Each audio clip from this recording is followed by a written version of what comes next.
Hey everyone, this is Roman Prokopchuk, and this is the Digital Savage Experience podcast. Today I have with me Mark Herschberg. Mark is the author of the Career Toolkit, Essential Skills for Success That No One Taught You. From tracking criminals and terrorists on the dark web to creating marketplaces and new authentication systems, Mark spent his career launching and developing new ventures at startups, Fortune 500s, and in academia. Thank you for joining me today. Thank you for having me. It's a pleasure to be here. My pleasure. So tell me a little bit about your journey. How did you get to where you are today? I grew up a classic 80s nerd.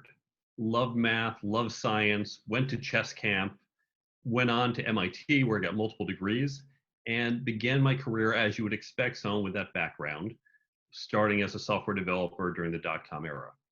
But in addition to my primary career in tech, I began to realize there was a weakness. I was missing a lot of what people typically call soft skills. We call them in the program I teach at firm skills. And I noticed this early in my career. I got involved with helping MIT create such a program where I've also now been teaching for 20 years. And so I've had this parallel journey of developing programs in different academic institutions and developing my own skill set within this area. That's awesome. And what are kind of the some of the career pivots you had or kind of got to where you are now, like from industry to industry? How did you jump around? How did that come about in terms of, chances or opportunities that you've gotten? Within my primary career of doing software development, there I realized early on because I wanted to become a leader within my organization, what I would need to do is develop not just strong technical skills, but also the leadership, communication, and strategy and other business skills. So I was intentionally looking for jobs to expand my skill set and supplementing that with additional work and education and training on my own.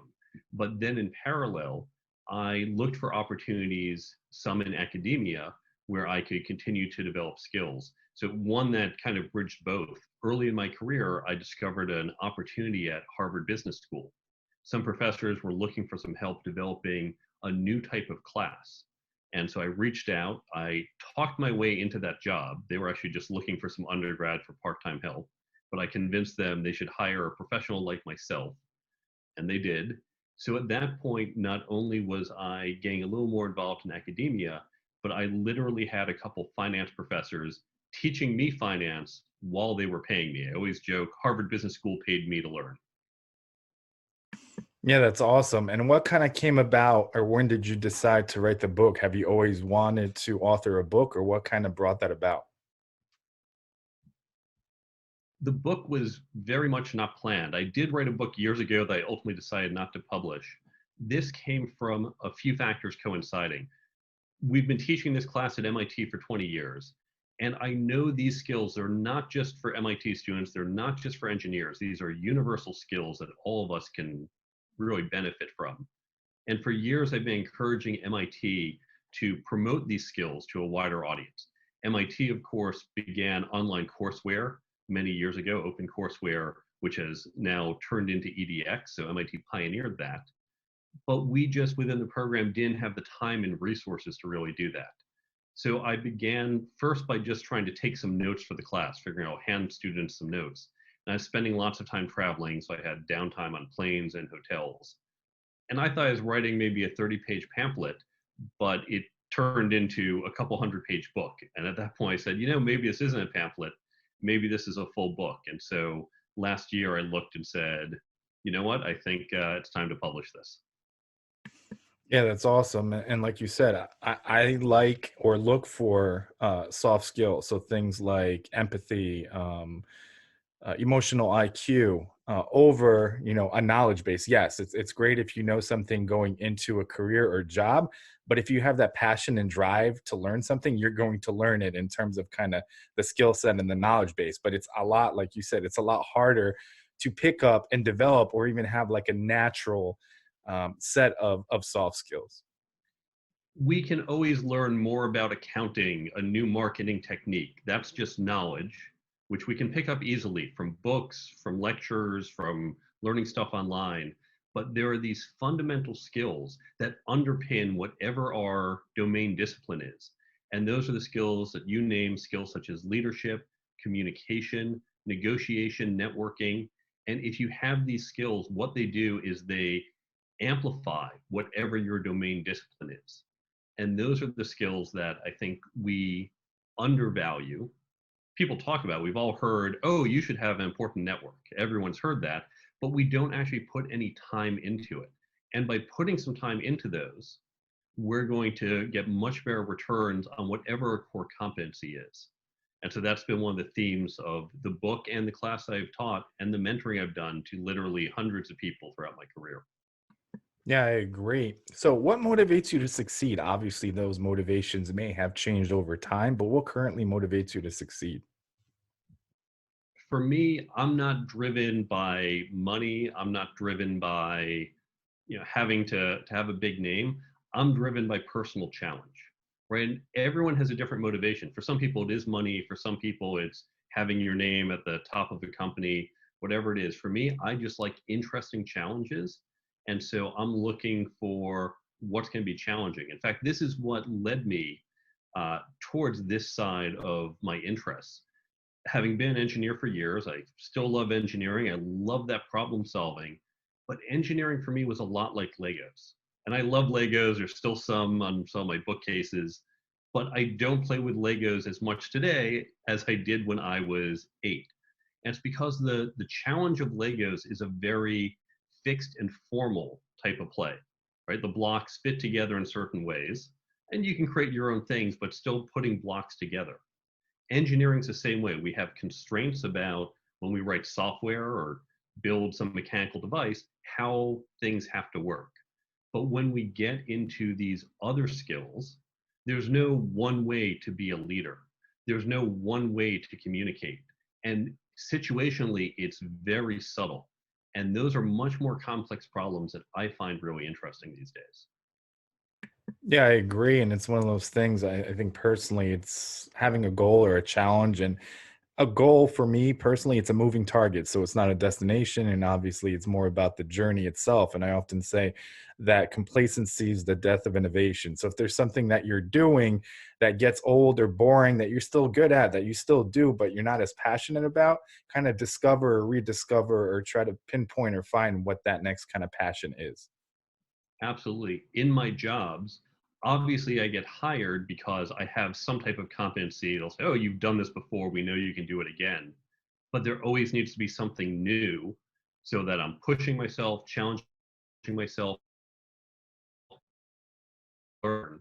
So developing skills, whether it's technical skills, again, not just software, but your domain skills, or some of these other firm skills that I talk about in the book. Always grow. Yeah, I agree. So, what's one thing you may have seen as a weakness in yourself in the past that you've turned around and utilized as a strength today? There's a laundry list of weaknesses. Probably the most obvious is public speaking. I was a very timid public speaker. I remember back in middle school where we had to stand up and do those presentations, and I would just keep my head down and not look at the audience and shake and just stare at the paper because I didn't have that confidence. And I knew that this was a weakness of mine. I knew it was going to be a skill I needed later in life. So I began by pushing myself. At first in high school, I was doing debate club, and that was a little easy. It was structured, it was formal, it was a little more comfortable. And over time, I developed my skills by taking some public speaking classes, by looking at good public speakers and seeing what they did and trying to incorporate that, by practicing, and then even expanding it in ways that people wouldn't traditionally think about. So probably the best thing for my public speaking was my years of competitive ballroom dancing. Now, of course, in ballroom dancing, you're not talking. There's no words uttered while you're on the dance floor. But what happens when you're out there is you're performing with lots of people watching. You're literally being judged and you're screwing up. I've screwed up many, many times. But that built up the confidence that, okay, I screwed up that step. Okay, that was really embarrassing. I stumbled there, but it's okay, right? I did that and thought, it's okay. I've gotten through this. And confidence is a good part of public speaking, because most of us, our fear is, I'm going to do something embarrassing. And once you get through that, you're much more relaxed. So for me, it was ballroom dancing. For other people, it might be acting. It could be some other type of sports. And now I've been pushing myself to do stand-up comedy, which it's not traditional public speaking, but it's a different style of it that's pushing me in new ways where I'm not as comfortable and strengthening my underlying public speaking skills. Yeah, I agree. There's been several studies done in terms of people identifying being okay with dying more so than speaking in front of people in terms of a fear. So I think everyone has a fear of speaking in front of people, messing up, being judged. But like you said, some of the better speakers or more confident ones have something to get them through that. So it's one of those things where a lot of people think, they have an issue or something that they're not comfortable about or not comfortable in situations, but most likely than not, there's a lot of people that feel the same way. It's just some people are better at kind of tuning that out and finding a process or how they can get comfortable with the situation. And one thing we can do to help overcome this in ourselves, when we look at other public speakers and we see someone on stage and maybe they literally stumble a little, right? A physical stumble or a vocal stumble. And you look and say, oh, it happens to all of us, right? That's what we're thinking in our mind as an audience member. Of course, on stage, we're thinking, oh my God, that was a disaster. And if you can see the mistakes other people make and think about what's happening in your head, how you respond, because that's how we all respond. We're all understanding. Then you start to say, oh, okay, I'm going to remember that for next time. In fact, we experience a lot of that if we think about all the Zoom calls that we're on these days. It used to be, oh, okay, I'm home and daddy's got a Zoom call, everyone be quiet and oh, don't let the dog in the room. But now we're used to, look, we're all, this is life. Kids wander in, your cat steps on your keyboard, and we all laugh and we're all used to it. And coming out of the pandemic, we're going to say, yeah, you know what? If we do some future video call for work, we know this is going to happen and no one's going to look and say, wow, that was unprofessional. So it's that familiarity. So as you see other people do things that are less than perfect, it's going to help teach you it's okay to do this. All right, there's a mistake on my part. I forgot to silence my phone before this began. We have all at some point forgotten to do something like that. Yeah, I agree. So, what's one piece of advice you may have for the audience, personal or professional? I would say spend some time working on these firm skills or soft skills if you prefer. The way I think about it, all of us have our domain discipline. We all have some technical knowledge. Myself in technology, I'm literally using technologies that did not exist 20 years ago. If I wasn't learning new ones, I'd be out of date.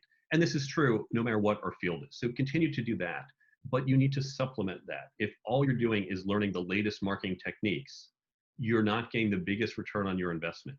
Consider, for example, you might be spending 80 hours this year learning, and we'll call that reading blogs, going to some webinar, conferences, virtual or online. You're increasing your skill set in some way. And let's call that 80 hours.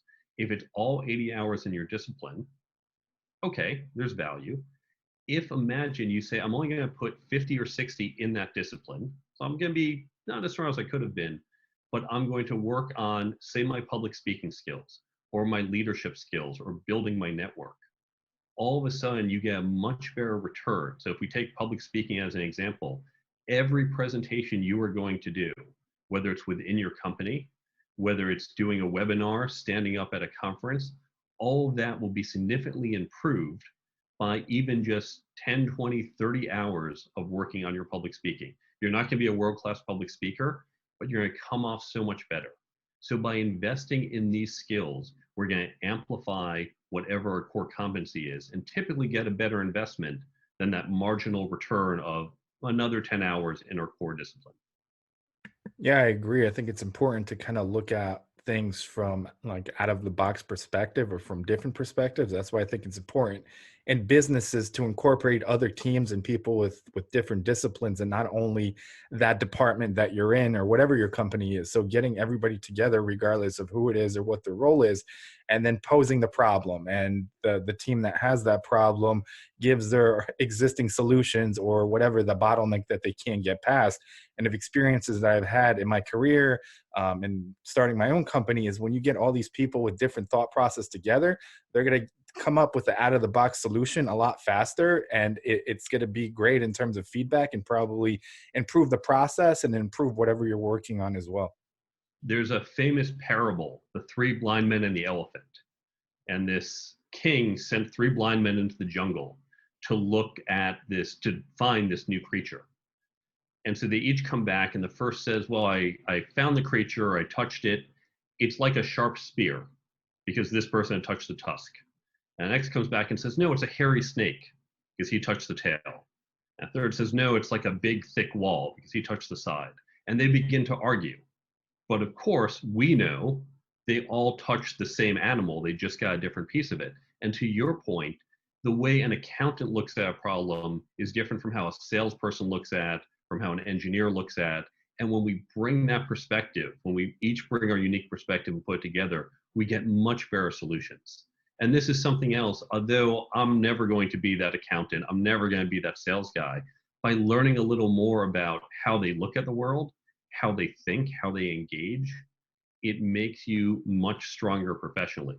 That time I spent at Harvard Business School learning finance, I already knew the basics of stocks and bonds. So it didn't help me much there for, say, my 401k. But where it was helpful was understanding how do finance people look at the world. What was really interesting to me is they talked about everything in terms of time value of money. Everything to them can be expressed as you're investing a certain amount of money to trade off against time or risk. And I had never thought of the world that way, but this is intuitive to anyone who works in finance. And so each of us have those backgrounds. As you explore and engage with people from different backgrounds, you begin to expand your set of models. Yeah, I agree. And I think one of those things that you mentioned is important is to pick up something or learn something outside of like what your normal uh, sphere of, knowledge is in terms of, business or what you're already interested in, because you may develop a passion or something that you can actually apply what you already know and then repackage it and try it and do something totally different. 100%. And this is why we need to develop a diverse network. A lot of people make the mistake thinking, I'm a doctor, I just need to meet other healthcare professionals. But meeting people in different disciplines, or even within your company, as you develop your network within your company, people in these different departments are going to wind up helping you get that better perspective and expanding your own set of resources and tools as you tackle problems. Yeah, I agree. So I really appreciate you stopping by today. Can you let the audience know how they can learn more about you or they can find the book or anything else you have going on? Absolutely. You can come to my website, thecareertoolkitbook.com. On there, you can find more information about the book. You can contact me, follow me on social media, follow the blog, get free resources, or download the free app. And you can also then get a link to where to buy the book, which of course you can get on Amazon, Barnes& Noble, Books A Million, and at local bookstores. Awesome. Thanks again for stopping by. Thank you so much for having me today.